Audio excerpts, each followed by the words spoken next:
Hey, welcome back to Sambo's Place. It's Saturday morning. We're about to put this through its pre-burn-in procedure here. Now I want to talk to you a little bit about that, because a lot of folks say, let's do a burn-in. Let's season the inside of this pit and do a burn-in. What I can tell you and what I know from my wife's manufacturing business is that any parts that have been machined on anything are subjected to a coolant as the parts are being machined. Raw material comes in, and sometimes that material is subjected to oils and other residues from the manufacturing process. It doesn't make any sense to me to spray the inside of any one of these pits or smokers with, say, a cooking oil or any kind of spray to attract smoke particulates to it, when my goal is to burn off any residues or oils or any kind of lubricants that were used in the manufacturing process. You just don't want them in your grill. So we're gonna do a burn off with this grill today. And after that, we're gonna do a biscuit test. So stay tuned, more information's coming your way. Now that we have this out in the light of day, we could take a really good look around this, and I wanna point a couple things out before we do a burn-in. First of all, and these are a couple things that are probably gonna piss me off, there's no cord management at all on this pit. And as you can see, right now I just have the cord draped across the back and strung through the handle on the other side. Zero cord management. And if you remember, when I was pointing out on my smoke fire, those really nice, robust brackets that were on the front of the pit, now it just seems that they have these stamped ears that stick out that hold this upper rack in place on the back.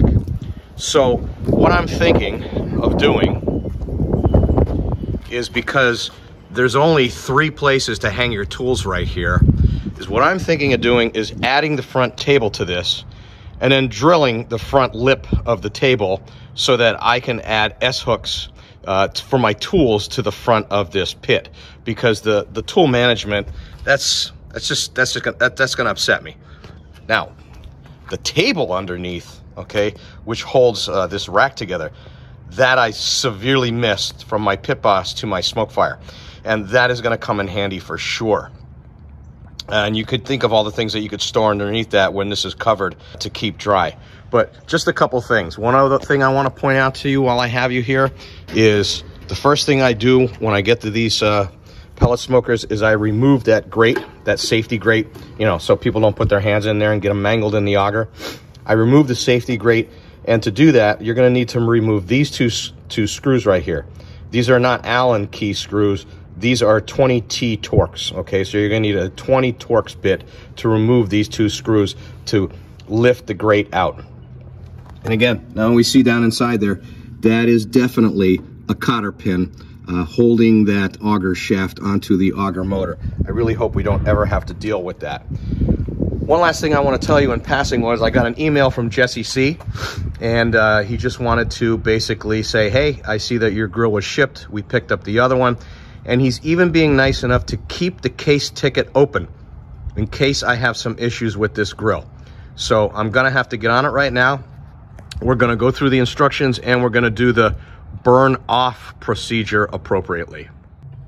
One thing I did was, because we're dealing with such a long auger, I mean 17-inch auger, I primed the firebox for the first time we fired this up. Here's one for all you smoke fire owners. Look at this. Oh.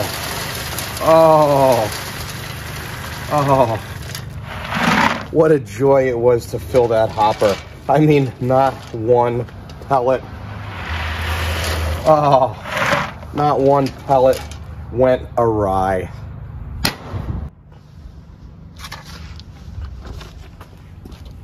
Okay. So I had to go through the software update to update the software on the new SearWood, but I want to point a couple things out to you, because this interface is really nice. Because you have a really nice fuel gauge on the left-hand side, and the fuel window is right opposite the control panel. It's a little clear window on the inside of the hopper, and it tells you what your fuel level is. Here's your probe 1 and your probe 2 temperatures, and you only get one probe with the SearWood, and it's a really nice meat probe. But the unfortunate thing is that your probes from your smoke fire, okay, are not true 1/8 jack, so they don't fit. So you can't use your smoke fire probes. And the booger boo is you only get one of these. Now look at this. That's the second time that this panel just shut off on me. The second time. I don't know what the hell is going on here. I don't get it.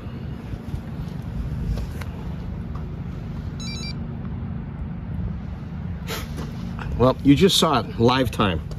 The whole thing just went blank, and I got the spinning icon, which I was about to talk about, actually.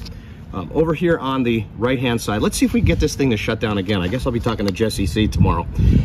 Over here on the right-hand side, there's a whole bunch of icons. You can see the little fan that just popped up. That lets you know that you're connected to your Wi-Fi. You have your connectivity icon. There's a temperature. There's the cloud right there. The cloud tells you that you are now connected to your phone, to the Wi-Fi in your house. There's a smoke boost. It's like a flame icon. It tells you when you're in smoke boost mode. There's a manual mode that shows a dial. Your shutdown, there's a fire icon that appears when your cook has ended, and you select that icon when you want to shut down your grill. That spinning icon that you just saw, that basically indicates that the grill is in an active cook mode, but it wasn't. So I have no idea why I got a spinning icon on this interface already. There's a push dial icon, and when that push dial icon is being displayed, it says in the directions here that there's an update going on in the background while your cook is going on. There's a spray bottle cleaning icon, and that icon indicates that I guess a cleaning is necessary when you press that. And a snowflake icon appears in the event of ambient cold temperatures, and it indicates the possibility of a longer startup time. So that's interesting. Didn't have that on the smoke fire. We're gonna get this fired up, and basically it's very similar to the smoke fire. I'm gonna dial up the temperature, and I'm gonna crank it right up to 400. We're gonna go to 400, and we're gonna press this dial here. Cross our fingers. We're gonna say a prayer. Okay. Dear 8-pound, 6-ounce, newborn infant Jesus, don't even know a word yet, just a little infant, so cuddly, but still omnipotent. Okay, I could hear one of the fans going, and I'll tell you what, this is a little quieter than my smoke fire. We got movement. I could hear the auger going, and let's hope that we have smoke soon. If you owned a smoke fire, you remember on the back of your pit there were 3 big vents that vented out the back. Here you could see with the SearWood that there is a very small vent right underneath that hinge where the smoke is emitting from the rear of the grill. Clearly you can see that coming out underneath that vent. There's also some smoke leakage on the side, and I expected this, especially with the rotisserie attachment right there. And I gotta tell you that I'm thinking about applying the tape to the inside of this curve here to seal it off a little better, because it shouldn't matter now, because you have the open grilling option to do searing with those other settings on the control panel. So it should not matter if I taped both sides of this hood to eliminate some smoke loss and some heat loss while this is cooking. But we have it fired up. She seems to be operating correctly. She's slowly coming up to temperature, and that's because I keep opening up the hood. But we're gonna let this burn off. Lots of smoke leakage on this baby. We got smoke leakage down underneath where the ash pan is. We got smoke leakage on the side. Whoo, look at that pouring out. Man, I'm gonna have to do something about this because we're only at 110 degrees after about 5 minutes. So, yep, Sambo's gonna have to address this with some heat insulation tape for sure. 2 positives though is this thing pumps the smoke just like the smoke fire did. So I'm expecting a wonderful smoke signature from this pit. Wow, I can't tell you, I wish you could be here just to see the volumes of smoke that this thing is pumping out. And quiet, This pit is so much more quieter than the smoke fire was. I mean, you could barely hear this thing. You walk away from this, you're 5-10 feet away, you could barely hear that this pit is running. And as we're doing the burn off, Mr. FedEx, my man, who usually brings my wife all kinds of crap we don't need from where she orders from, my man just brought me my Weber cover. We're up over 300 degrees. I don't smell smoke anymore. What I smell is factory burn off.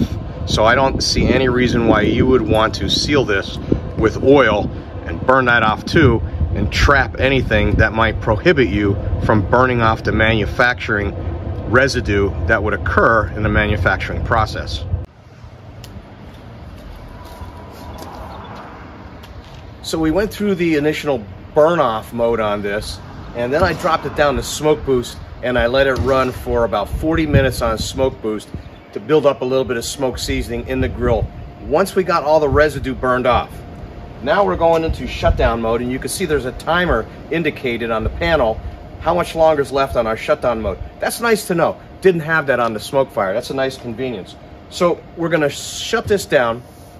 We're gonna let it come down to ambient temperature of the air outside. Then we're gonna bring it back up to 350, and we're gonna do some biscuit tests. But until we meet again, Sambo out.